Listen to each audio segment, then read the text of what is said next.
मारने के लिए कई बार मुझे धमकाया।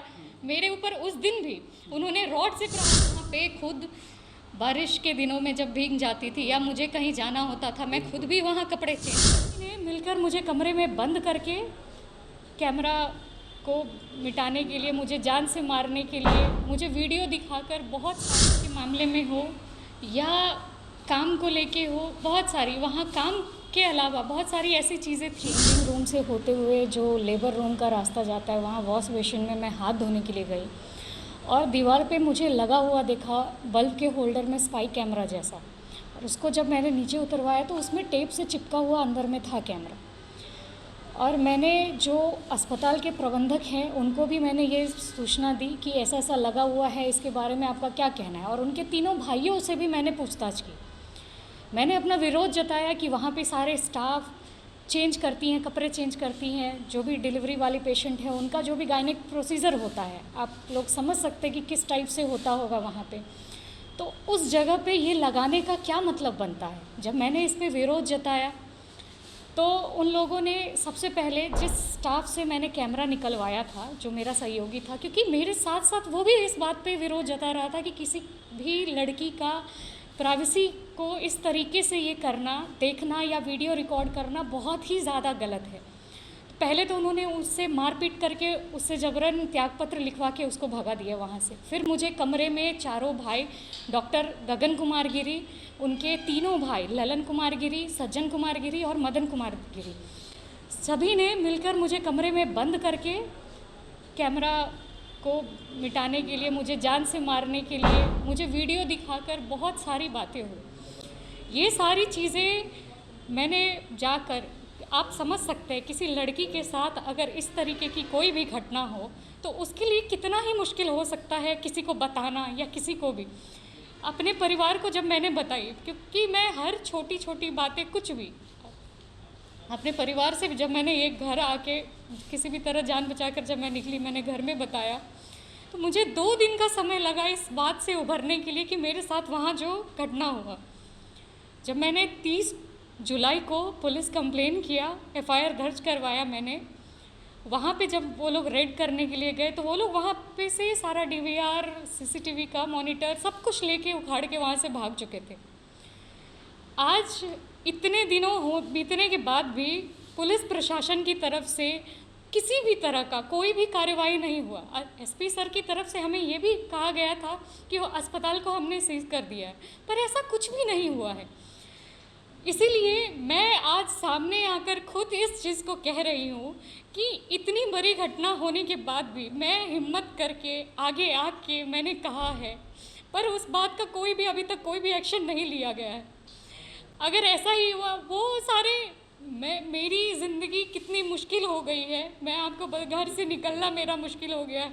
आस पड़ोस के लोग सब इकट्ठा रहते हैं, जमा रहते हैं सारी चीज़ों को पूछने के लिए या कहने के लिए। कितने लोगों को मैं बताऊँ, मेरे लिए कितना मुश्किल है, मैं शायद आपको कभी एक्सप्लेन नहीं कर सकती हूँ।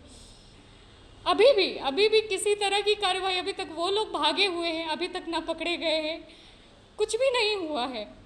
आज बस मैं आप सभी से विनती करने के लिए आई हूँ, क्योंकि मेरे पास ना पैसा है, ना ही कोई ऐसा सपोर्ट है जिसकी वजह से मैं इस चीज़ को लेके कुछ भी कर सकूँ। उनके पास पैसा है, वो लोग बड़े लोग हैं, मैं वहाँ पे कुछ भी नहीं हूँ। और जहाँ तक बात रही मेरी, इन सारी चीज़ों को उजागर करने के बाद मुझ पर जो लांछन लगाए जा रहे हैं कि मुझे वहाँ से अस्पताल से निकाला गया, इसकी वजह से मैंने ऐसा किया है। मैंने 2024 से लेके 25 में ये घटना होने तक के बीच में मैंने 3 बार अपना रेजिग्नेशन लेटर दिया कि मुझे वहाँ से, वो किसी भी तरह मुझे वहाँ से विदा कर दे, पर उन्होंने ऐसा नहीं किया, मुझे जाने नहीं दिया, चाहे उनका रीज़न या मकसद कुछ भी हुआ हो। मैं बस आप लोगों से ये कहना चाहती हूँ कि अगर 24 घंटे के अंदर पुलिस प्रशासन की तरफ से कोई भी कार्रवाई नहीं हुई डॉक्टर के ऊपर या अस्पताल के ऊपर, अस्पताल को ना सील किया गया है, ना कुछ भी किया गया, ना डॉक्टर को अभी तक पकड़ा गया है, अगर नहीं हुआ तो मैं अनशन पे बैठूंगी। और अगर मुझे वहाँ पे कमरे में बंद करके पहले तो मुझे जान से मारने की धमकी दी उन्होंने कि तुम्हारे पास जो वीडियो है, ऑडियो है, जिसमें मैंने इलेक्ट्रीशियन से बात की थी और उसने खुलकर बताया था कि ये किसने लगवाया है, प्रबंधक के जो भाई हैं उन्होंने लगवाया है और इसका पूरा मॉनिटरिंग उन चारों भाइयों के द्वारा ही किया जाता था। आप क्या सिर्फ नाम की एचआर थी वहाँ? मैं अगर यूं कहूं तो बस स्टाफिंग को लेके मेरा कोई भी अदर काम नहीं था। वहाँ पे जितने भी इंटरनल मैनेजमेंट या जो कोई कुछ भी है वो डॉक्टर और उनके तीनों भाई चारों भाई जो है वही लोग देखते थे।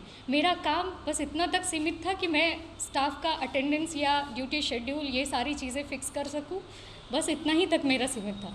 ये भी नहीं हुआ तो मैं आत्मदाह कर लूँगी, क्योंकि मेरे पास मेरी इज्जत से ज़्यादा बड़ी चीज़ कुछ भी नहीं है। आज मेरे परिवार वाले मेरे साथ नहीं होते तो मेरे पास आत्महत्या करने के अलावा कोई भी रास्ता नहीं बचता।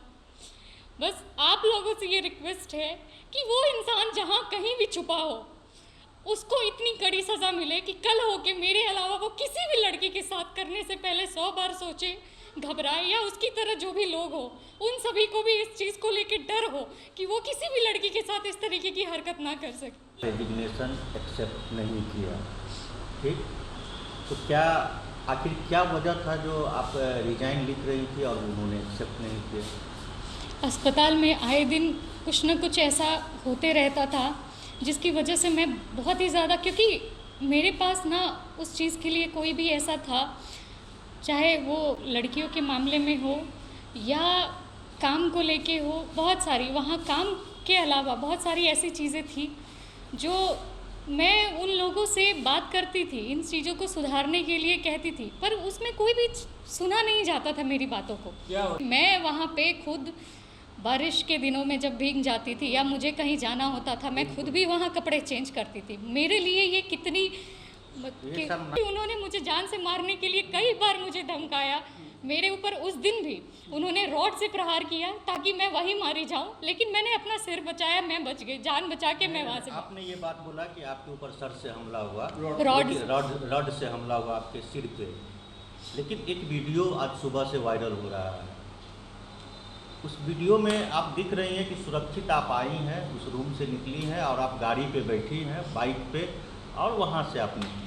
वो सीसीटीवी ये बता रहा है। हाँ जी, मैं बताती हूँ आपको कि जब मुझे कमरे में बंद किया गया, उस लड़के ने जिसको मार पीट के भगाया गया, उसने वार्ड बॉय को कॉल किया, मेरे बारे में पूछा कि मैडम कहाँ हैं। उसने बताया कि सब अंदर में सब लोगों ने मिलकर मैडम को बंद कर दिया है और कमरा अंदर से बंद है।